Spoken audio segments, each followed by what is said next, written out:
mission happening in Marawi. Thank you so much, Daniel. Direct Lester. Question coming from Mika Geronimo of Sydney Hub. Since all of you were able to work with international and regional teams throughout the show, was there ever any sort of cultural exchange that you witnessed or had an impact on you? Medyo marami yun. Each and every different country, each production team, each action team, they have their own way of doing things, they have their own culture na natutunan namin. But one remarkable thing that I admire are the Japanese, especially the action team of the Japanese, because we were shooting -10 and they are not properly covered for the winter, but they don't they're used to shooting big budget films and big Hollywood films, but sa atin syempre our production is not Hollywood, so they don't complain, they're always there, they show up, they deliver what is needed of them. So it's very inspiring to see them like that. No complaint, just kung ano yung kailangan, gagawin nila, they deliver it. So marami kaming natutunan that way with the Japanese action team. And then I'm proud naman with the Europeans, when they see us Filipinos do our action, natutuwa sila, na-admire sila, and they would like to learn from us naman. So that's something that is a proud moment for everyone of us. It's so rich, no? Not just the locations, the culture, the history, everything. Lalo na for this particular final mission. Best thing about the natutunan nyo para sa final mission? Sa final mission kasi, when we were in Marawi, we are supported by the Task Force Marawi, the soldiers, and those people who really, those heroes that really defended our freedom.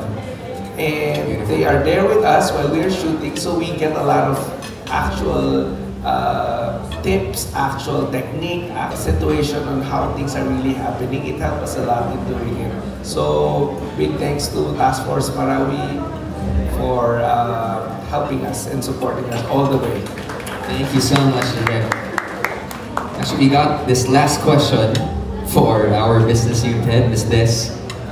Talking about milestones. Actually, in fact, this is one of the biggest milestones to create a stellar cast.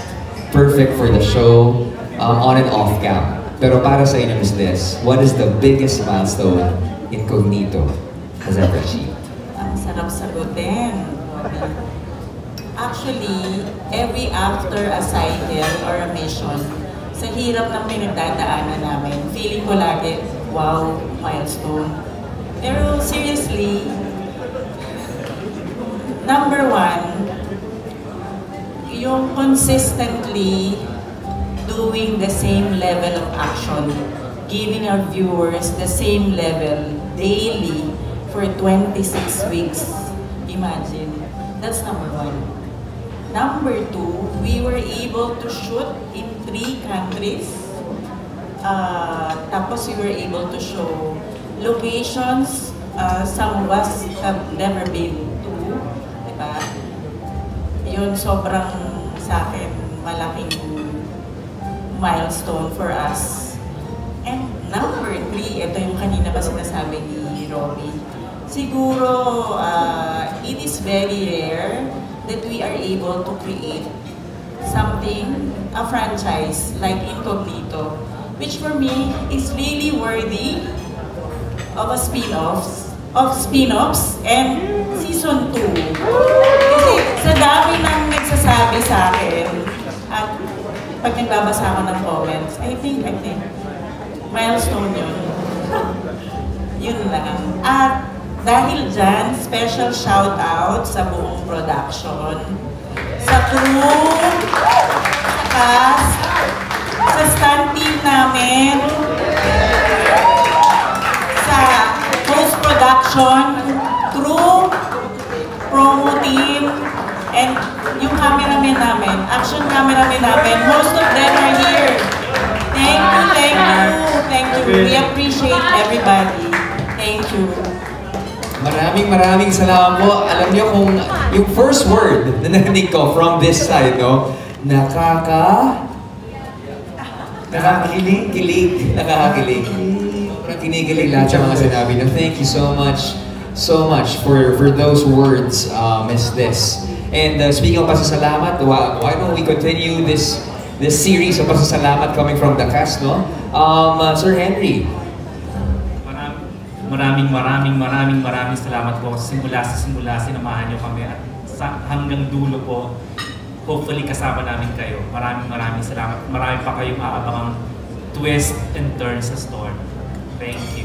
Thank you so much for this creative input na binigay mo para sa para sa pagbuo nitong napakagandang series na ito. Direct Lester. Again, I'd like to thank the whole team, the cast, the production team, the technical crew for really giving us your service, your duty over and beyond your duty for this. At ako naman ay nandito rin, nagpapasalamat sa lahat ng press na sumuporta, nagbigay ng magandang review, nanood, paulit-ulit, walang tigil sa buong run ng Incognito. At of course, sa ABS-CBN for kay Tita Cory, kay Sir Carlo Katipa, kay Sir Doren Jogi for allowing us to do this, for taking a risk on us to do this and show this. And then sa lahat ng mga Pilipino at sa mga lahat ng nanonood, maraming salamat sa panonood at dahil dito pagpuputihin pa namin at pagsisikapan pa namin makagawa ng mas maganda pang mga projects like this. Thank you, Direk. Speaking of missions, this is Maris.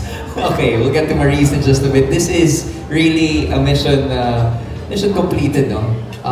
In the service of the Filipino worldwide. At yan talaga ang pinapakita at patuloy na pinapakita actually na Incognito. Baron. Again, thank you everyone. We'll see you soon. Very grateful sa inyo lahat. Thank you. See you very soon. Kyla. Thank you everybody for being here. Thank you sa lahat ng sumuporta na Incognito since the beginning, since our first mission. Grabe, parang kailan lang first mission pa lang namin sa El Nido. So maraming salamat po. Direk, Miss Des, of course Direk Henry, yung buo ng Star Creatives, mahal namin kayo. Thank you so much. Salamat sa pagmamahal sa mga characters namin. And it was such a pleasure to be Max and her. So, We felt that. Thank you. Perfect message. Thank you. Anthony. Direk Hen, thank you po. Sorry ulit kung nahirapan kayo sa story. And then maraming salamat po sa lahat ng mga sumusuporta po ng Incognito. Sa lahat po ng mga kapamilya ko na nanonood din, mga kamag-anak. Kasi syempre, dami talaga eh. Alam mo yun, yung mga nanay na mahilig sa kaitabas. And Direk, maraming salamat din po, Chang. And sa lahat po ng mga bumubuo ng Incognito, sa stand team natin, sa cameraman. Hindi po namin magagawa ito kung kulang-kulang kami, wala kayong lahat. And yun nga po, maraming salamat. And okay na, may season 2 naman daw, sabi ni Chang. Ayos! Okay. Sabi niya na eh, okay na yun, close na yun. Wala na yun. Black off na yun. Black off na yun. Thank you guys. Thank you, Anthony. Actually, it has been an action-packed series, emotional roller coaster ride. You can feel all the emotions right now, especially right now. Maurice.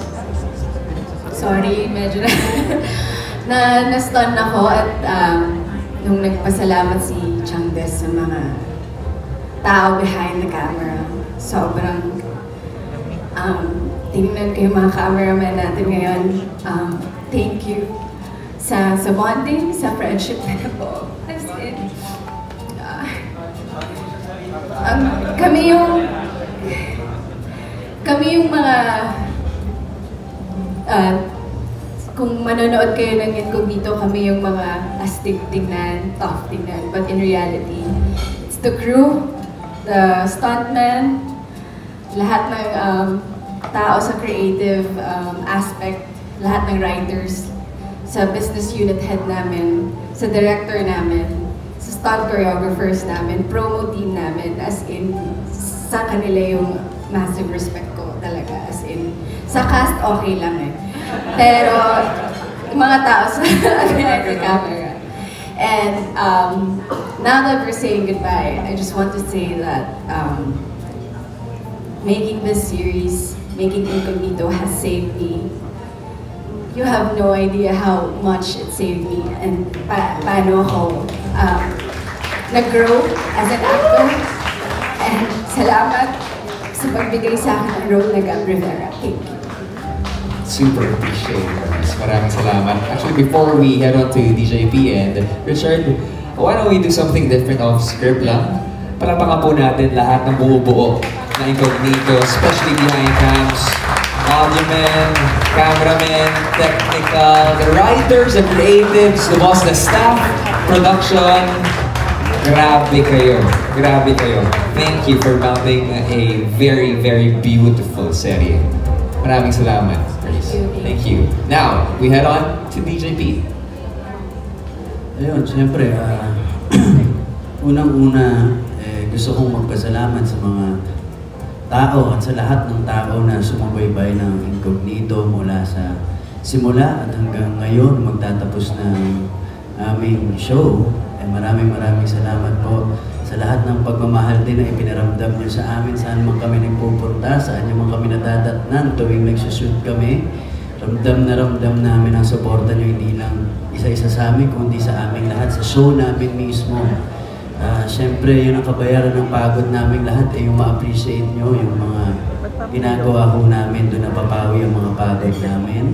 At doon kami lalong ginaganahan na lalong pagandahin pa ang aming munting show.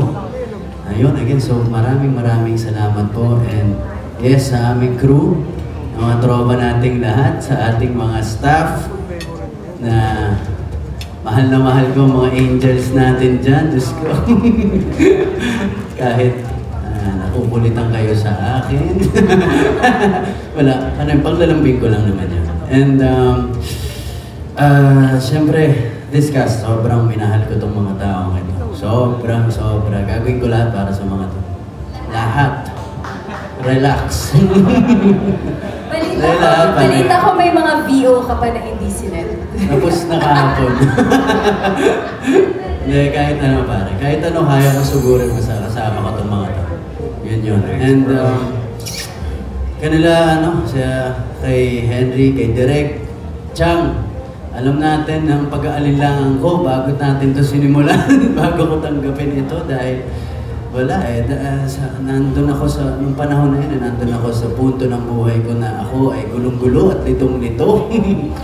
Pero, I think, tama si Maris, ganun din, ito ang pinakamagandang desisyon na ginawa ko ngayon sa buhay ko. Grabe ang lahat ng mga natutunan ko, pinagdaanan, grabe ang growth. Again, thank you at salamat sa Panginoon, pare. Ang galing talaga niya. Thank you everyone. Thank you, Rich. Richard. Parang hirap sumunod sa mga to. Nasabi na nila lahat, of course, in behalf of the entire team, maraming salamat sa lahat ng taong sumubaybay sa Incognito. Para sa inyo naman talaga ang ginagawa namin. Sa lahat ng bumubuo na Incognito, lahat ng pagod at hirap was worth it. And ngayon, we're towards the finish line.